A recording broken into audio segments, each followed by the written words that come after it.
បងប្អូនអ្នកគ្នាជួយ share និងចែករំលែកគ្នាម្នាក់មួយផងជាពិសេសអ្នកដែលចូលចិត្តលេងហ្គេមបាទដាច់យប់ដាច់ថ្ងៃឥឡូវនេះបរិសម្នាក់គាត់មានអាការៈឈឺកញ្ចឹងកខ្លាំងចុងក្រោយងើបមុខលែងកើតបាទហើយគាត់ក៏បានទៅអេកុំដែរបងប្អូនអ្នកគ្នាគឺពាក់ព័ន្ធទៅនឹងឆ្អឹងរបស់គាត់បាទគឺបត់ចូលគ្នាគួរឲ្យខ្លាចតែម្ដងនេះគឺជាករណីដ៏មិននឹកស្មានដល់មួយរបស់បរិសម្នាក់ដែលជាជនជាតិជប៉ុនដែលមានវ័យប្រហែលជា25ឆ្នាំទេដែលគាត់ចូលចិត្តលេងហ្គេមហើយចូលចិត្តពាក់ព័ន្ធទៅនឹងការអោនលេងហ្គេមមកទូរស័ព្ទជាប្រចាំឥឡូវនេះគាត់បាទបណ្ដោយខូចនៅសាច់ដុំករហូតដល់ងើបមុខលែងកើតតែម្ដងបាទហើយបាយលេងបានកញ្ចឹងកគឺបត់ចូលគ្នាតែម្ដងបាទអញ្ចឹងបងប្អូនដែលចូលចិត្តលេងហ្គេមប្រុងប្រយ័ត្នមែនតើបាទតាមអ្នកជិតខាងបានលើកឡើងថាកាលពីនៅក្មេងបរិសរូបនេះមិនសូវជាមានមិត្តភក្តិឡើយព្រោះគេចូលចិត្តធ្វើបាបមើងងាយទៅផ្ដាច់ខ្លួននៅតែម្នាក់ឯងហើយក៏ចំណាយពេលវេលា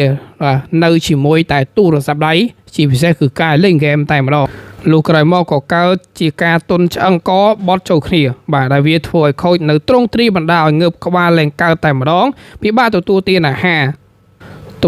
ទម្រុនគឺថយចុះយ៉ាងលឿនដោយសារតែការអោនលេងហ្គេមទាំងថ្ងៃទាំងយប់នឹងឯង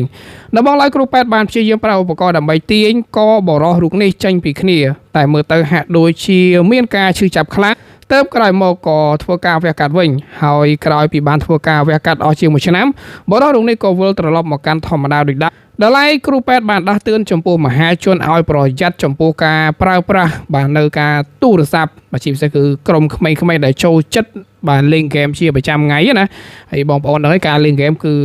យើងចូលចិត្តអោនដើម្បីបាញ់អញ្ចឹងទៅក៏ប៉ុន្តែបើសិនជាយើងមិនមានការប្រុងប្រយ័ត្នទេប្រយ័ត្នជួបបាទគ្រោះថ្នាក់ដូចបរិសខាងលើណាបាទអញ្ចឹងបានថាពេលខ្លះយើងប្រយ័ត្នទៅវាល្អជាងការប្រមាថបើសិនជាយើងកើតដូចបរិសម្នាក់ហ្នឹងអាហ្នឹងទុកថាសំណាងហើយដែលយើងអាចព្យាបាលបានវះកាត់បានណាហើយចុះបើសិនជាវះកាត់មិនបានថាតើជីវិតគាត់បាទនឹងទៅជាយ៉ាងណាបាទធ្វើអោនងើបជាប្រចាំថ្ងៃអញ្ចឹងមែន